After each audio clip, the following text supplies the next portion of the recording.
Agora somos o Nixon. Vem ser com a gente. Olá. O Tá na Rede de hoje vai falar sobre estudos que comprovam que insultos, implicâncias, baixas avaliações por parte de outras pessoas, convivências tóxicas, podem nos adoecer. Depois da vinheta você vai saber de que nós estamos falando.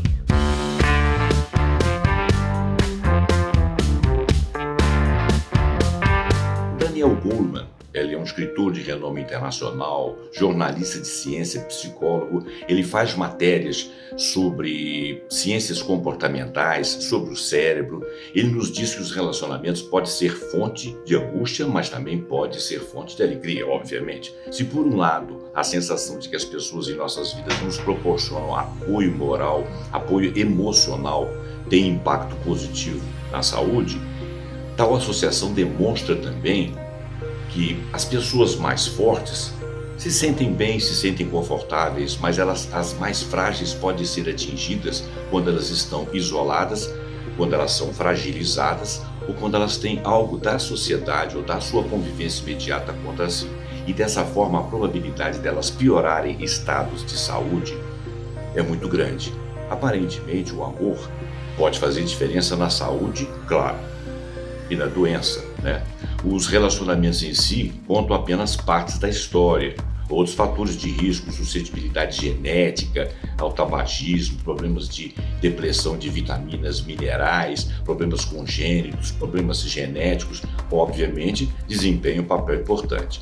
Porém, dados desses estudos de Daniel Goleman e de outros estudiosos mostram que os relacionamentos são um entre vários fatores, esses já citados, que podem nos adoecer.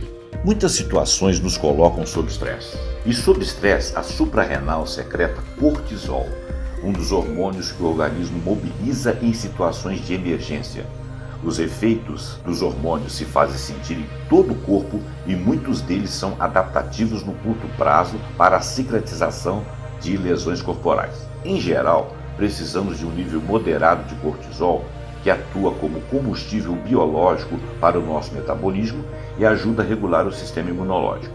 No entanto, se os níveis de cortisol ficarem elevados demais durante um período prolongado, o corpo sofre porque surgem problemas na sua saúde. A secreção crônica de cortisol e outros hormônios afins estão em ação nas doenças cardiovasculares e nos problemas imunológicos, exacerbando diabetes e hipertensão e até mesmo destruindo neurônios do hipocampo e prejudicando a nossa memória. Afetando o hipocampo, o cortisol também afeta a amígdala, estimulando o crescimento de detritos para o medo naquele local. Além disso, níveis elevados de cortisol reduzem a capacidade de áreas chaves do córtex pré-frontal, no cérebro, regularem os sinais de medo provenientes da amígdala. E o medo pode ser exacerbado, causando problemas sociofuncionais.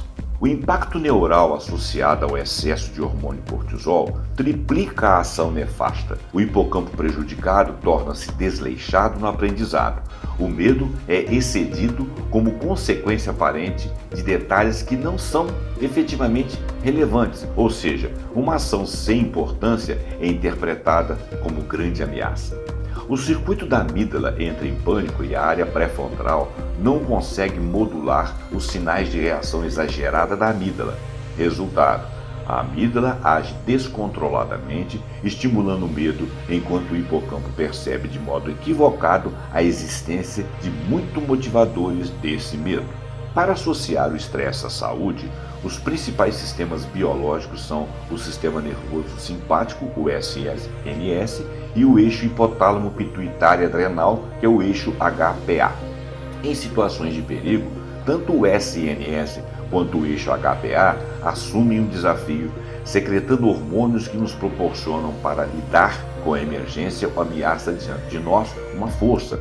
Se houver uma interpretação errada dos sinais de perigo, estamos sob estresse continuado e isso nos adoece. Os circuitos SNS e HPA são ativados ou desativados dependendo do nosso estado emocional. Se nós estivermos no perigo, é para pior. Se nós estivermos na felicidade, obviamente é que é para melhor. Se outras pessoas têm o poder de afetar as nossas emoções, a ligação causal vai estender-se aos relacionamentos. tanto de intimidade quanto em sociedade quanto funcionais. A maneira como o relacionamento afeta a nossa saúde vai depender da soma total da sua toxicidade ou da sua positividade ao longo dos anos. E até em períodos mais curtos, porque depende da intensidade tóxica e da necessidade de nos mantermos ali, naquela situação, naquele lugar, com aquelas pessoas. Estudos realizados na Suécia com trabalhadores de diversos níveis e no Reino Unido com servidores civis, por exemplo, mostram que as pessoas com cargos mais baixos de uma organização têm 4 vezes mais probabilidade de desenvolver doenças cardiovasculares do que as que se encontram em níveis mais altos e que não precisam de lidar, por exemplo, com a extravagância de um chefe. Esse chefe, dependendo se ele for autoritário, dependendo da extravagância que ele se der direito, ele pode fazer uma pressão moral muito grande e isso tornar a vida da pessoa um inferno. Não precisa de ser o chefe, pode ser uma pessoa a que você tem uma ligação emocional e que abuse de você ou do outro de maneira a fazer uma pressão moral. Chefes autoritários, por exemplo, manifestam desprezo por seus subordinados. E esses subordinados acabam se sentindo ou desenvolvendo atitudes, embora caladas, mas hostis e de revolta. Porém, também aparece o medo e a insegurança, porque ele não pode dispor daquela situação. E isso é complicado. Algumas pessoas têm de lidar com insultos. Na impossibilidade de um insulto ser retaliado devidamente, este confere ao agressor a permissão de continuar com o massacre. Isso desestimula e apequena qualquer tipo de relação, principalmente se este envolve algum tipo de poder, é claro. Os indivíduos que reagem aos insultos com silêncio são atacados por pico de pressão arterial, por exemplo. À medida que as mensagens humilhantes continuam, a pessoa se sente cada vez mais impotente, ansiosa e, por fim, deprimida. Por períodos prolongados, isto, é claro, aumenta a probabilidade de doenças cardiovasculares. É claro que os fatores genéticos predisponentes às doenças citadas oferecem risco às pessoas que deles adoecem. Mas situações de injúria e impotência, medo e dependência acentuam esses fatores ou afetam os sistemas que redundam na doença. Estudos conduzidos por Sheldon Cohen, psicólogo da Carnegie Mellon University, concluíram que pessoas com conflitos pessoais contínuos tinham 2,5 vezes maior probabilidade do que outras de pegar um resfriado, colocando os relacionamentos conflitantes na mesma faixa de causalidade que a deficiência de vitamina C e a falta de sono, e somente abaixo um pouco do tabagismo. Relações tensas contínuas por longo espaço de tempo induzem a doenças, porém, tão ruim ou até pior que isso é o isolamento. Comparadas às pessoas com uma rica teia de conexões sociais, as que tinham menor relacionamento íntimo apresentavam 4,2 vezes maior probabilidade de pegar um resfriado, tornando a solidão um fator de risco mais relevante do que o cigarro. Pesquisadores da Universidade de Wisconsin fizeram estudos com um grupo por décadas a partir de 1957. Deste público, quando perfazia a idade próxima de 65 anos, um subgrupo foi recrutado para uma pesquisa de acompanhamento realizada por Richard Davidson, desta Universidade de Wisconsin. Usando métodos e medidas muito mais sofisticadas do que qualquer coisa que tivesse disponível em 1957, Davidson dispôs-se a correlacionar a história social, a atividade cerebral e a função imunológica desse subgrupo. Os pesquisadores descobriram que os relacionamentos eram importantes. Havia uma forte associação entre um perfil físico de alto risco e um tom emocional cumulativo desfavorável nos relacionamentos mais importantes da vida dos entrevistados. Os efeitos do estresse implacável também parecem fazer-se sentir no próprio DNA das pessoas, acelerando a velocidade de envelhecimento celular e aumentando em anos sua idade biológica. Por fim, Daniel Goleman afirma que o estresse é inimigo do foco.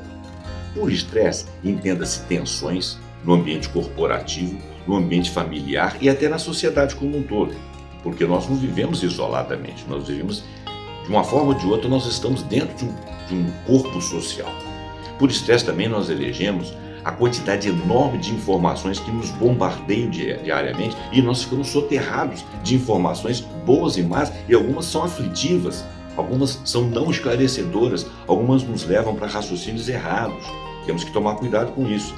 Nós perdemos dinheiro, saúde e prazer por falta de foco na nossa saúde. Nós não pensamos como que vamos nos manter saudáveis.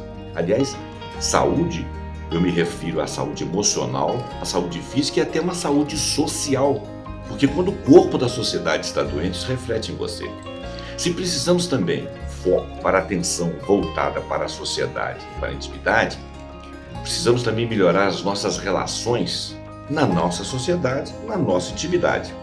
Cada um será autor da sua própria ação para que isso possa melhorar nas nossas vidas particulares.